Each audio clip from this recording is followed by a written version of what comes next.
Budget मतलब budget सुन करके आप मतलब ये समझ में आ रहा होगा कि जैसे कि मनी मतलब रुपए पैसे से संबंधित कोई चीज़, ठीक है, बजट। तो लेकिन बजट का अर्थ बहुत बृहद है। मतलब कि बजट को अगर हम सुनते हैं तो हमारे दिमाग में धन से संबंधित कुछ बातें आती हैं, लेकिन ऐसा नहीं है। बजट वह चीज़ है जिससे कोई भी आय और कोई भी व्यय हुआ। कहने का मतलब आय व्यय का मतलब है कि अगर आप हमको 1 किलो अनाज दिए और हम उसको खा रहे हैं महीने भर, ठीक है, और कितना कितना रोजाना खाएं कि 1 किलो अनाज में हम पूरा महीना व्यतीत कर दें और अंततः महीने के अंत में हमारे पास जरा सा भी अनाज ना रह पाए। कहने का मतलब क्या है, 1 महीने का बजट बना करके दिन प्रतिदिन हम उसमें से अनाज को ग्रहण कर ले रहे हैं और जो अनाज बचा हुआ है वह आगामी दिन के लिए हम उसको रखे हुए हैं। यही प्रक्रिया दिन प्रतिदिन दोहराते हुए 30 दिन में जैसे हम अनाज को खत्म कर दिए, उसी तरीके से वह बजट कहलाएगा। कहने का मतलब रोजाना अगर हम 4 ग्राम 10 ग्राम इस तरीके से अनाज खाएंगे तो हम महीने भर उस अनाज को खा लेंगे। कहने का मतलब क्या है कि हम रोजाना का 1 किलो अनाज इस तरीके से बांट दें कि हमारा 30 दिन उसी अनाज में व्यतीत हो जाए। कहने का मतलब एक भी अनाज बचे ना और 30 दिन के लिए भी बराबर मात्रा में या आपके बजट के अनुसार। आ गया ना बात, बजट के अनुसार कि आप अगर सोमवार को या मंगलवार को ज़्यादा अनाज खा रहे हैं और बुधवार और बृहस्पतिवार को कम अनाज खा रहे हैं, आपका बजट है। आप पूरी तरीके से उस अनाज को अपने दिन प्रतिदिन के अकॉर्डिंग बांट सकते हैं ताकि मतलब ये महीने भर चल भी जाए। आखिरकार ऐसा तो है नहीं आधा किलो अनाज 1 तारीख को खा लिए, आधा किलो अनाज 10 तारीख को खा लिए, तो बीच में 1 से 10 तारीख के बीच में आप खाएंगे क्या? आप तो भूखों मर जाएंगे। लेकिन आपको 30 दिन चलाना है, 30 दिन चलाना है तो चाहे आप 2-2 दिन पर ही एक बार खाना खाएंगे, लेकिन उसको अपने बजट के अकॉर्डिंग 30 दिन आप व्यतीत करेंगे। बस इसी को कहते हैं बजट। आप अपने अकॉर्डिंग अपनी सुविधाओं को कैसे यूज कर रहे हैं, कैसे उसका उपभोग कर रहे हैं, इसको भी हम बजट कह सकते हैं। और दूसरा जो हमेशा एग्जाम्पल आपको सुनने को मिलता है,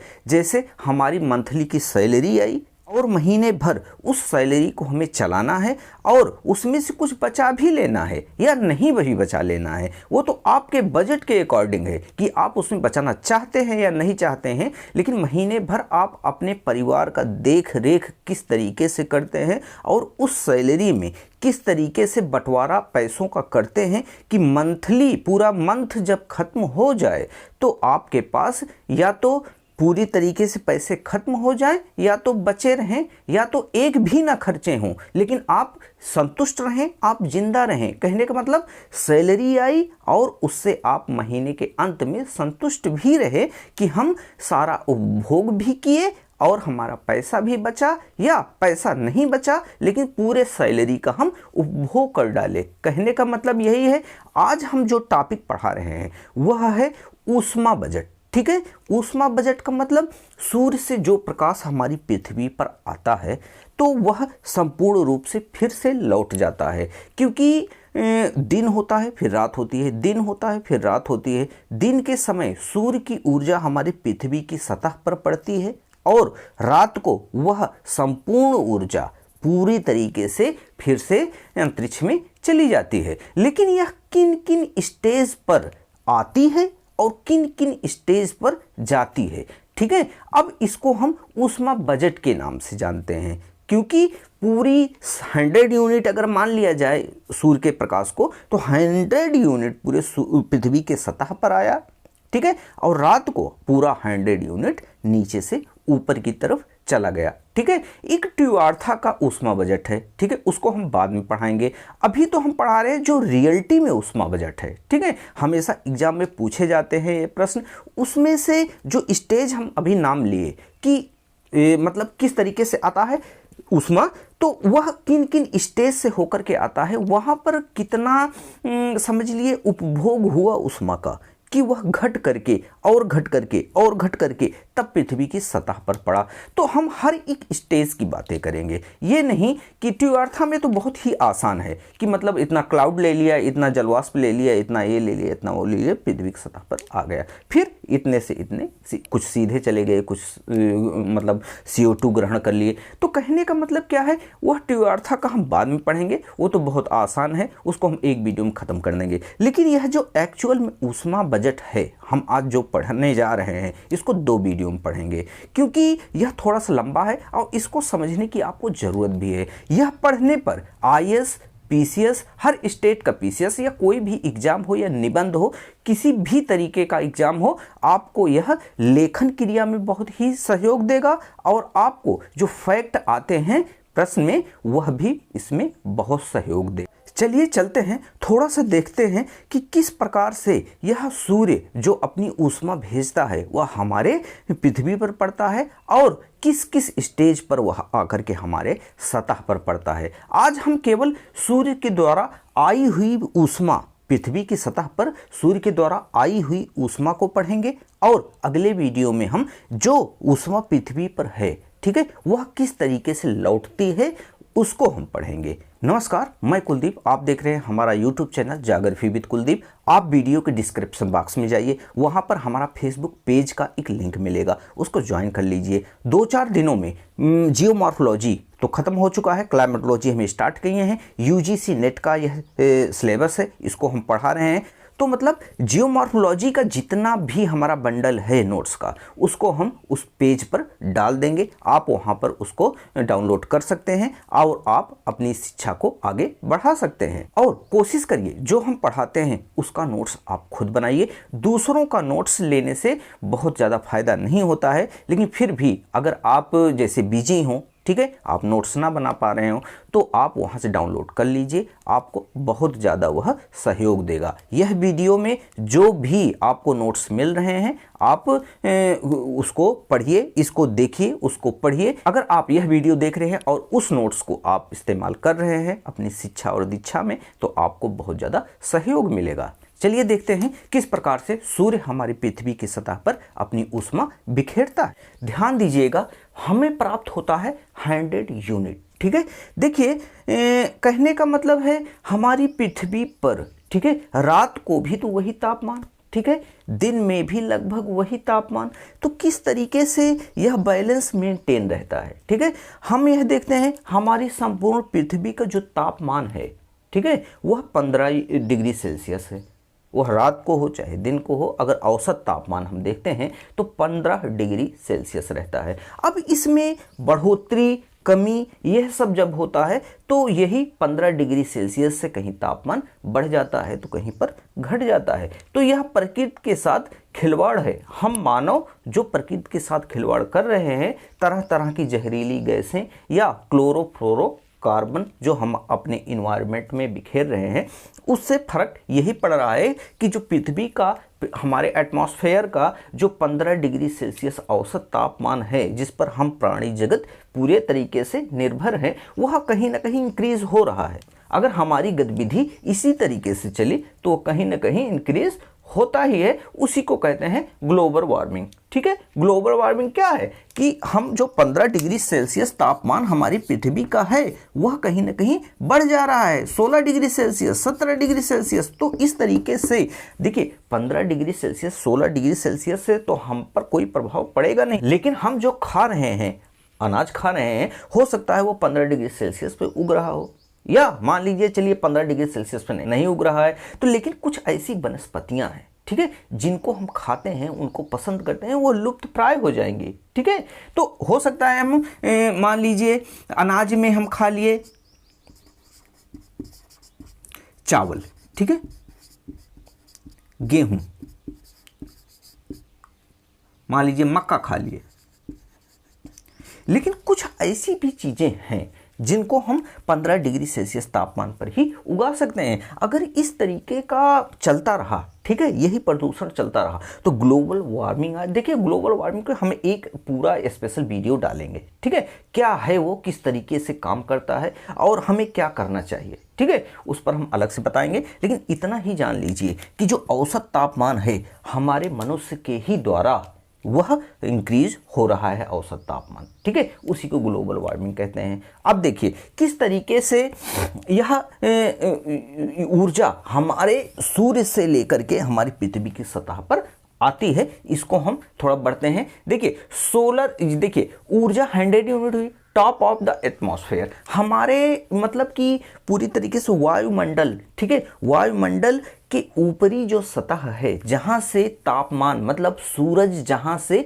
प्रवेश करता है, तो वह यह स्थिति है कि यहीं से सूरज प्रवेश करता है। अब देखिए सोलर कांस्टेंट, ठीक है, सोलर कांस्टेंट, सौर स्थिरांक। देखिए सबसे पहले सामना किस चीज का होता है, सूर्य की रोशनी का सबसे पहले सामना सौर स्थिरांक का होता है, 2 कैलोरी प्रति सेंटीमीटर प्रति मिनट, ठीक है, 2 कैलोरी सेंटीमीटर स्क्वायर प्रति मिनट के हिसाब से यह जो ऊर्जा आती है वह हमारी पृथ्वी पर पड़ती है। अब यह 2 कैलोरी प्रति सेंटीमीटर स्क्वायर प्रति मिनट के हिसाब क्या है, थोड़ा इसको जान लीजिए। देखिए होता क्या है कि जैसे हमारी पूरी पृथ्वी है, ठीक है, देखिए होता क्या है, होता यह है कि अगर आप अपनी पृथ्वी का कोई भी हिस्सा ले लेते हैं, ठीक है, लेकिन वह कितना,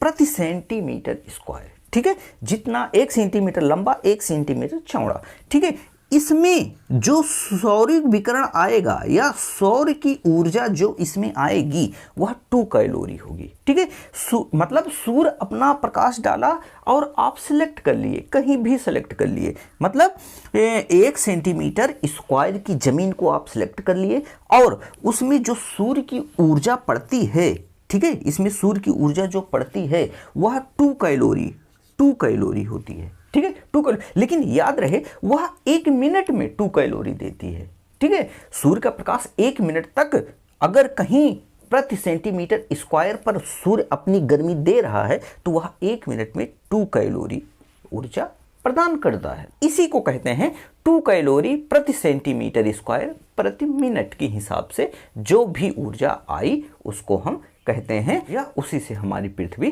गर्म रहती है।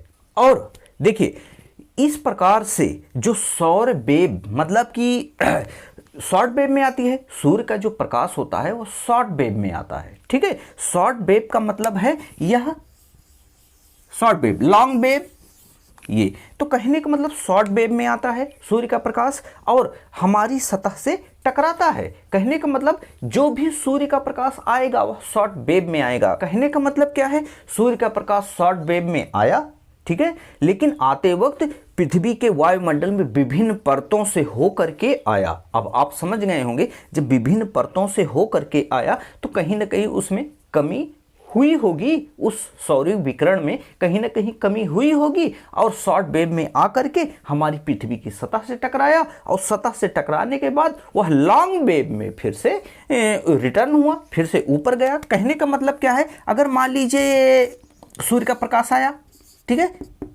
ये सूर्य का प्रकाश आया, अब बहुत सारी लेयर हैं, ये पृथ्वी की सतह मान लीजिए है ये जहां पर हम खड़े हैं, अब यहां से विभिन्न परतों से होकर के यह आई, ठीक है, पृथ्वी पर पड़ी और लॉन्ग वेव में यह लौटी, ठीक है।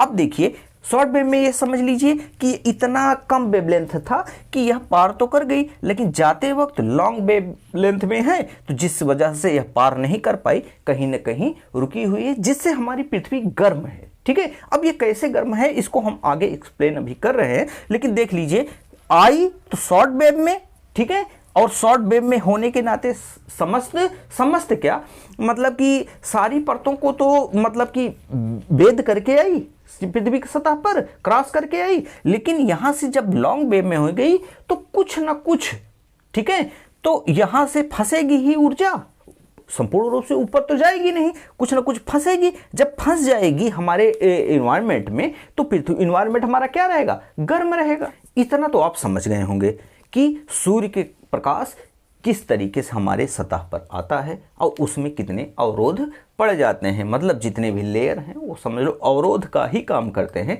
इस प्रकार समस्त ऊर्जा जो पृथ्वी की तरफ आ रही है वह समस्त तरीके से नहीं आ पाती है, कहीं ना कहीं उसमें अवरोध, मतलब हमारे वायुमंडल की जो भी परतें हैं हम पढ़ा चुके हैं पिछले वीडियो में, जाकर के परतें आप पढ़ लीजिए।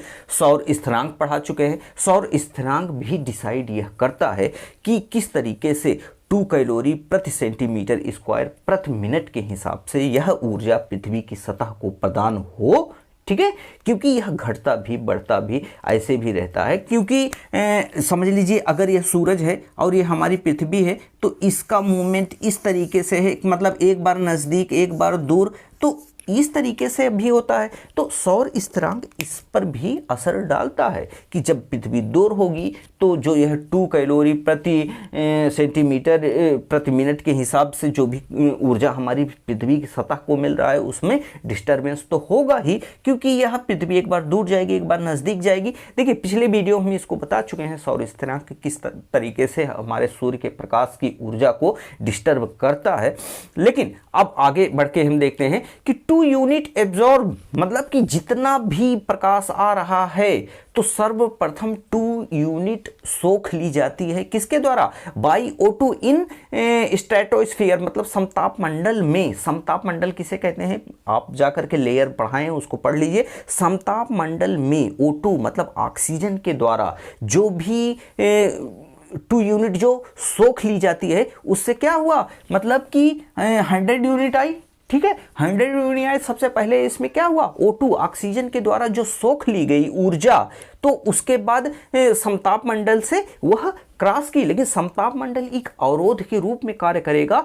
सूर्य का प्रथम सामना इसी से हुआ और इसी से होने के नाते ऑक्सीजन के द्वारा 2 यूनिट, ठीक है, 2 यूनिट 100 यूनिट अगर माना गया है कि जो प्रकाश आ रहा है उसमें 2 यूनिट घट जाता है। चूंकि यह जो मतलब कि सौर स्थिरांक है, कहने का मतलब क्या, 1000 पृथ्वी की सतह से 1000 की ऊंचाई पर अगर यह सतह है, ठीक है, यह सतह है, तो यहां से जब सूर्य की रोशनी प्रवेश करेगी तो वहां 2 यूनिट तो घटना ही घटना है, क्योंकि ऑक्सीजन की मात्रा वहां विद्यमान रहती है और उसके द्वारा 2 यूनिट सोख लिया जाएगा। आगे हम देखते हैं, यह जो 100 यूनिट ऊष्मा आ रही है पृथ्वी की सतह की ओर, ठीक है, तो यहां पृथ्वी की सतह से पहुंचने से ही पहले जो विभिन्न परतें होती हैं और सौरिक जो स्पेक्ट्रम होता है उनके विभिन्न वेवलेंथ जो होते हैं, कहने का मतलब क्या है, विभिन्न स्पेक्ट्रम मतलब कि बहुत सारे अलग अलग स्पेक्ट्रम, बहुत सारे अलग अलग ऊर्जाएं होती हैं सूर्य के प्रकाश में, ठीक है,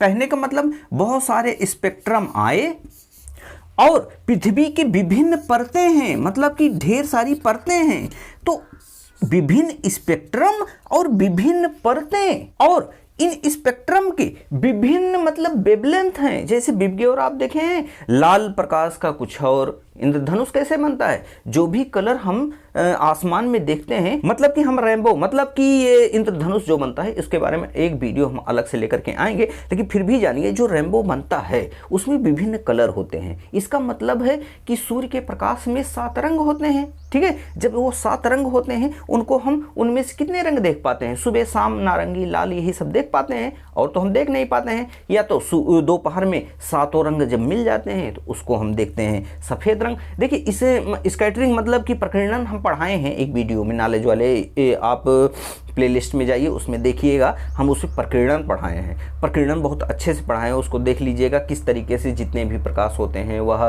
दोपहर को देखते हैं सफ़ेद और सुबह शाम देखते हैं लाल और नारंगी, किस तरीके से वह दिखते हैं, वह क्या कारण है, सब कुछ हम उसमें बता चुके हैं। अब हम देखते हैं ये जो भी विभिन्न स्पेक्ट्रम हैं इनके विभिन्न वेवलेंथ हैं, ठीक है, इनके विभिन्न वेवलेंथ हैं और विभिन्न परतों के द्वारा, मतलब यह विभिन्न परतों के द्वारा, ये पृथ्वी है मान लीजिए, विभिन्न परतों के द्वारा यह कहीं ना कहीं डिस्टर्ब तो होता ही, इसमें कमियां तो आती ही हैं और इसी का परिणाम यह होता है कुछ अंश जो सौरवीय विकिरण का होता है तो कुछ अंश सोख लिया जाता है, ठीक है, क्योंकि इसमें विभिन्न वेवलेंथ हैं, विभिन्न स्पेक्ट्रम है और विभिन्न परतें हैं, तो कहीं ना कहीं वह सोख तो ली ही जाएंगी। जैसे यक्स मतलब कि यक्स और वाई, ये मतलब यक्स रेज और गामा रेज, ये दोनों आयन मंडल में आयनाइजेशन के थ्रू एब्जॉर्ब कर ली जाती हैं, मतलब इस्तेमाल कर ली जाती हैं। वह पृथ्वी की सतह पर आ ही नहीं पाती हैं। जब पृथ्वी की सतह पर वह आ नहीं पाएंगे तो हम मानव किस तरीके से उससे मतलब कि क्षतिग्रस्त होंगे? क्षतिग्रस्त तो होंगे नहीं, क्योंकि देखिए यक्स और वाई जो भी यह यक्स और गामा किरणें हैं हमारी पृथ्वी पर आ रही हैं। क्यों? क्योंकि हम जो भी प्रदूषण कर रहे हैं, ओजोन परत की लेयर वह उसमें से हल्की होती जा रही है। हल्की होने के नाते आयन मंडल से वह कहीं ना कहीं गामा किरणें प्रवेश कर जाती हैं, ठीक है, वह हानिकारक किरणें होती हैं। अगर हम इन्वायरमेंट को अपने स्वच्छ रखें तो हमारा जो ओजोन का लेयर है वह पूरी तरीके से विद्यमान रहेगा और एक्स और वाई किरणें आ नहीं पाएंगी। लेकिन आयन मंडल में एक्स और वाई किरणों का जो मतलब मान है, कहने का मतलब जितना भी आती हैं वह पृथ्वी से गई हुई कुछ ऑक्सीजन और नाइट्रोजन की मात्रा से पर बमबारी करती हैं, वो दोनों वहीं पर नष्ट हो जाते हैं, वहीं पर वह खत्म हो जाते हैं। पिछले वीडियो में जाइए, इसको हम आयनाइजेशन के आयन मंडल का आप लेयर पढ़िए, उसमें बहुत अच्छे समझाए हैं। तो उसमें जब आयनाइजेशन में एक्स और वाई किरणें वहीं पर खत्म हो जाएंगी तो यह लेयर का ही तो परिणाम हुआ कि विभिन्न लेयर हुई, विभिन्न स्पेक्ट्रम हुए, विभिन्न स्पेक्ट्रम के विभिन्न वेवलेंथ हुए। तो जिस कारण से यह कहीं ना कहीं हमारी पृथ्वी पर एक ऐसा इन्वायरमेंट प्रकृति के द्वारा प्रदत्त है जिससे हम मानव और हम जीव और जो भी वनस्पतियां हैं वह जीवित हैं, कहने मतलब जिंदा हैं। उन्हीं के कारण नहीं यक्स मतलब और वाई किरणें ही पूरी पृथ्वी को जलाकर राख कर देती, क्योंकि सूर्य बहुत बड़ा है, ठीक है। सूर्य जब इतना बड़ा है उसमें से प्रकाश कितना आता होगा। आखिरकार यह सूरज है वह चारों तरफ अपनी रोशनी बिखेर रहा है और हम मानव ही नहीं, कहने का मतलब बहुत सारे ग्रह ऐसे हैं जल के राख हो जाएंगे अगर इस तरीके से कुछ हुआ ना, ठीक है। अगर हम तो इतना जानते नहीं हैं क्योंकि प्रकृति को समझना 2, 3, 4% ही हम समझ पाए हैं, बाकी तो हम करीब 95% समझ ही नहीं पाए हैं। जब 95% समझ नहीं पाए हैं तो हमको क्या पता कि हम पृथ्वी पर ही अकेले हैं। हो सकता है कई ग्रह ऐसे हों, ठीक है, कई ग्रह और ऐसे हों कि जहां पर मानववास हो, ठीक है। इनका पता लगाया जा रहा है, देखा जा रहा है, लगातार हमारे वैज्ञानिक इस पर लगे हुए हैं। जिस दिन प्रूफ मिला, देखिए है तो कुछ ना कुछ कहीं ना कहीं है, लेकिन वह अभी प्रत्यक्ष रूप से हमारे सामने नहीं आया है। जो एलियन का कॉन्सेप्ट है वो कहीं ना कहीं सत्य तो है ही है। तो इस प्रकार जैसे कि हमने कहा जो एक्स और वाई किरणें होती हैं ये आयनाइजेशन मतलब कि ये आयन मंडल में ही नष्ट हो जाती हैं। तो अल्ट्रावायलेट किरणें बची तो आकर के ओजोन परत के द्वारा यहाँ पर छान ली जाती हैं, वहीं पर रुक जाती हैं अल्ट्रावायलेट किरणें। तो हम यह देखते हैं कि जहरीला जो पदार्थ है ऊपर ही आयन मंडल से लेके ओजोन मंडल के बीच में ही वह खत्म हो जाता है। फिर उसके बाद विबग्योर जो भी लाइट है, जो भी तरह तरह के रंग हैं, जो प्रकाश हैं, वह आते हैं हमारे इन्वायरमेंट में और उनका सामना करने के लिए हमारी वनस्पतियां, हम मानव तैयार हैं। जो हमारी वनस्पतियों की पत्तियां हैं वह जो विबग्योर का कलर होता है, मतलब उनका हीट होता है, उनका प्रकाश होता है, उसको एब्जॉर्ब करती हैं और प्रकाश संश्लेषण करते हैं, जिससे ऑक्सीजन बनता है और हम मानव जिंदा रहते हैं। उसके बाद यह विबग्योर के बाद जो भी ऊष्मा बचती है, जो हीट बची है, जो गर्मी बचती है, वह हमारी पृथ्वी की सतह से टकराती है। इस प्रकार से हमें यह देखने को मिलता है जो भी प्रकाश आया हमारी पृथ्वी की सतह से टकराया, तो हम कह सकते हैं यह एक प्रकार का मैथमेटिकल कैलकुलेशन है, मतलब कि यह एक गणितीय हिसाब किताब है, ठीक है। चलिए हम आगे देखते हैं कि 2 यूनिट यहां पर एब्जॉर्ब तो हो गई, ठीक है, आगे बढ़ी। अब देखिए 100 यूनिट आई थी, 2 यूनिट यहां पर सोख ली गई। अब यहां पर 100 - 2 98 यूनिट बची। 98 यूनिट जब आगे बढ़ी तो इसमें से 15 यूनिट किसके द्वारा एब्जॉर्ब की गई? ट्रोपोस्फेयर मतलब कि क्षोभ मंडल के द्वारा, ठीक है। कार्बन डाइऑक्साइड, जलवाष्प, ओजोन और एरोसोल मतलब कि धूल कण, ठीक है, जलवाष्प, ओजोन की परतें और कार्बन डाइऑक्साइड, इनके द्वारा क्षोभ मंडल में 15 यूनिट इस्तेमाल की गई। उस ऊष्मा को सोख लिया गया, ठीक है, किनके द्वारा? कार्बन डाइऑक्साइड, ओजोन, जलवाष्प और एरोसोल धूल कण के द्वारा सोख लिया गया। इसका मतलब क्या है? 98 यूनिट, ठीक है, माइनस 15 यूनिट, इसके बाद कितना बचा? 83 यूनिट फिर बच गया। तो इस प्रकार हम देखते हैं कि मतलब कि 15 यूनिट जब इस्तेमाल कर लिया गया तो 83 यूनिट बचा। अब 83 यूनिट में 23 यूनिट रिफ्लेक्ट हो गई कहां पर, स्पेस में, किसके द्वारा, क्लाउड और डस्ट। ठीक है, अब देखिए क्लाउड एंड डस्ट, यह सब क्या है कि मतलब कि जैसे बादल है, सफेद है, ठीक है, बादल सफेद है, अब उसमें छोटे छोटे कण बर्फ के रहते हैं, ठीक है, क्लाउड में, बादल में।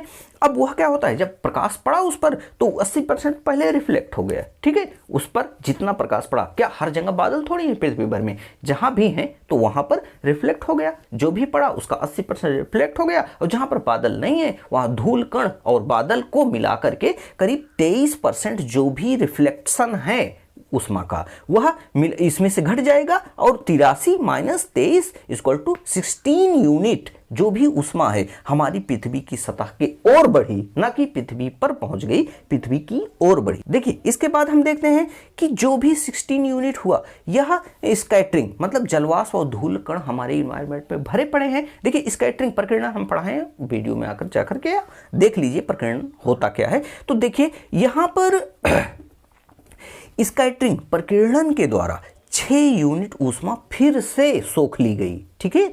यह प्रकीर्णन मतलब कि ऐसा होता है कि जिस प्रकार से सुबह और शाम हमें लाल प्रकाश नजर आता है, दोपहर में क्या होता है, सफेद प्रकाश नजर आता है। ये क्यों होता है, यह स्कैटरिंग मतलब प्रकीर्णन का ही प्रभाव है, जिस वजह से यहाँ पर 6 यूनिट मतलब कि ऊर्जा समाप्त हुई या अंतरिक्ष में वापस चली गई। यह 6 यूनिट ही वह प्रक्रिया है। 54 यूनिट फिर क्या हुआ, शेष बचा, लेकिन अभी भी वह ऊर्जा हमारी पृथ्वी की सतह पर नहीं आई है, अभी वह हमारे वायुमंडल में ही है। अभी देखते हैं कि कितने % ऊर्जा हमारी सतह पर पड़ी, चलिए इसको देखते हैं। हम यह देखते हैं जब 54 मतलब कि 54 यूनिट जब ऊर्जा पृथ्वी की सतह पर आती है तो हमारे उत्तरी ध्रुव, दक्षिणी ध्रुव या ऊंचे ऊंचे जो पर्वत हैं, कहने का मतलब हम जब भी मतलब पर्वतों पर जाते हैं वहां पर बर्फ देखने को मिलता है। उत्तरी ध्रुव, दक्षिणी ध्रुव पर भी विशाल बर्फ देखने को मिलता है, और यह बर्फ का जो अल्बिडो है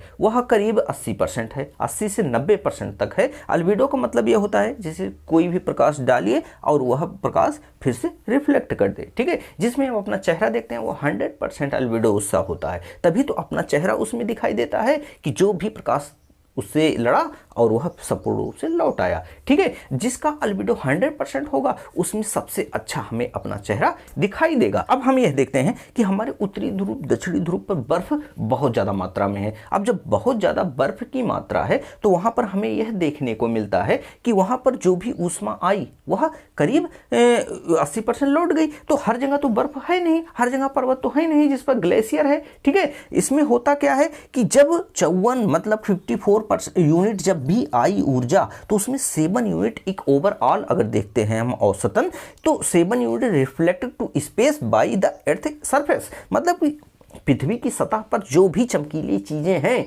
जैसे बर्फ इत्यादि, तो वहां से जब भी 54 यूनिट आई वहां 7% फिर रिटर्न हो गई। 7% रिटर्न हो गई तो हुआ क्या, 54 माइनस 7 इक्वल टू 47 यूनिट, ठीक है। 47 यूनिट हमारी पृथ्वी की सतह को मिली, ठीक है। अब यहां पर क्या समझने योग्य बातें हैं कि जो भी अल्बिडो है, ठीक है, वह अल्बिडो केवल बर्फ का ही नहीं, रेगिस्तान करीब 35 से 45% रिफ्लेक्शन, मतलब वहां से रेगिस्तान से अल्बिडो की मात्रा कितनी है, 35 से 45%। घास के मैदान की 25% अल्बिडो होता है कि मतलब घास का मैदान है वहां पर जब सौरिक विकिरण पड़ता है वहां से 25% रिफ्लेक्ट हो जाता है, मतलब वहां पर भी इतना अल्बिडो होता है, 25% वह अपनी ऊष्मा को रिटर्न कर देता है। और रेगिस्तान तो आप जाने वो चमकीला हो जाएगा, गर्म हो जाएगा, बालू है वहां, बालू के कण है, बालू तो ऐसे भी चमकते रहते हैं, तो वहां पर जब भी सूर्य का प्रकाश जब भी वहां पड़ता है तो वहां से 35 से 45% रिफ्लेक्ट एल्बिडो के रूप में फिर से ऊष्मा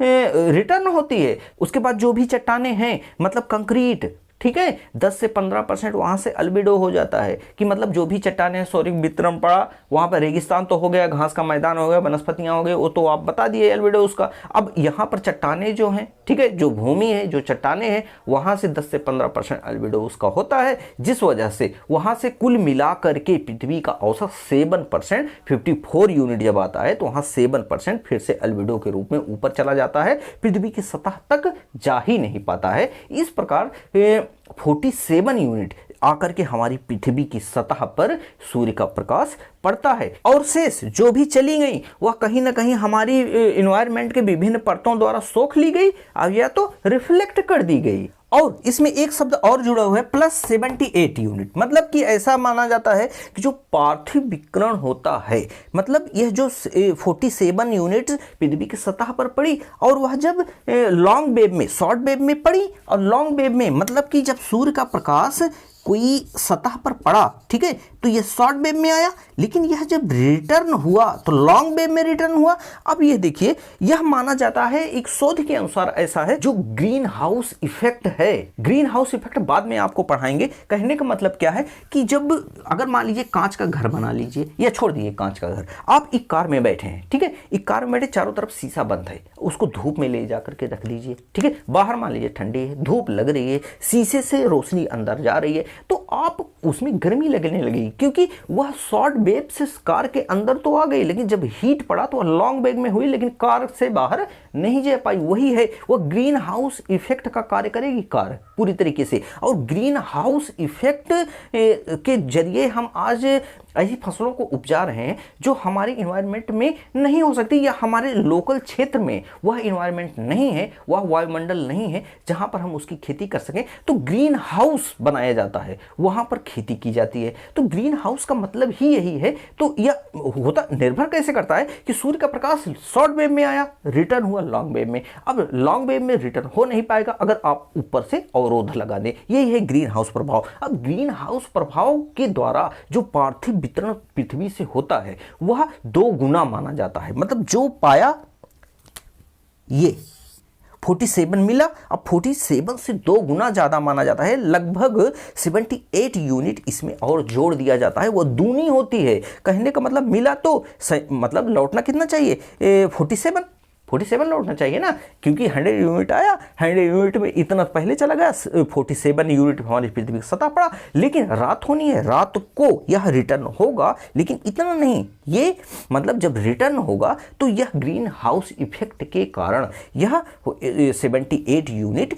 मान और जोड़ लिया जाता है, जिससे क्या हो जाता है, यह करीब 120 से लेकर के 125 यूनिट तक हो जाता है। ठीक है, यह हम अगली वीडियो में आपको समझाएंगे कि किस प्रकार से यह 120 या 25 यूनिट हमारी पृथ्वी की सतह पर आता है और वह फिर से रिटर्न होता है। किस तरीके से हमारा वायुमंडल गर्म होता है और हम जीवधारी इस पर जीवित हैं, और किस तरीके से हमारा जो हस्तक्षेप है हमारी प्रकृति के साथ, जो भी मतलब कि जहरीले जो भी पदार्थ हैं उनको जलाने से हमारा इन्वायरमेंट पूरी तरीके दूषित हो रहा है। और यह 15% जो 15 डिग्री सेल्सियस हमारा औसत तापमान है वह किस तरीके से बढ़ रहा है, और जिससे विभिन्न प्रकार के जीव जंतु वनस्पतियां नष्ट होती चली जा रही हैं। तो और बाढ़ की समस्या आती जा रही है, ग्लेशियर पिघल रहे हैं। ये सारी चीजें कल हम देखेंगे, और हम ये जानेंगे कि किस तरीके से यह 120 या 25 यूनिट जो ऊर्जा है फिर से आसमान को चली जाती है, फिर से मतलब अंतरिक्ष में विलीन हो जाती है, और फिर सुबह एक नई ऊर्जा आती है और फिर से यही प्रक्रिया शुरू होती है। वो फिर शाम को यह शुरू हो जाता है रिटर्न होना, लॉन्ग वेव में आई, शॉर्ट वेव में। यह सारी चीज़ें आप समझ लीजिए। जहाँ भी कहीं भी डिस्टर्बेंस हो इसको समझने में आपको, वह आप कमेंट कर सकते हैं, और ज़्यादा से ज़्यादा इस वीडियो को लाइक करिए, सब्सक्राइब करिए, शेयर करिए, ताकि यह सारी चीज़ें और भी जो भी ज़रूरतमंद स्टूडेंट हैं उनके पास पहुँच जाए। मिलते हैं कल इसी वीडियो के साथ इसके अगली कड़ी में। तब तक लिए जय हिंद, जय भारत।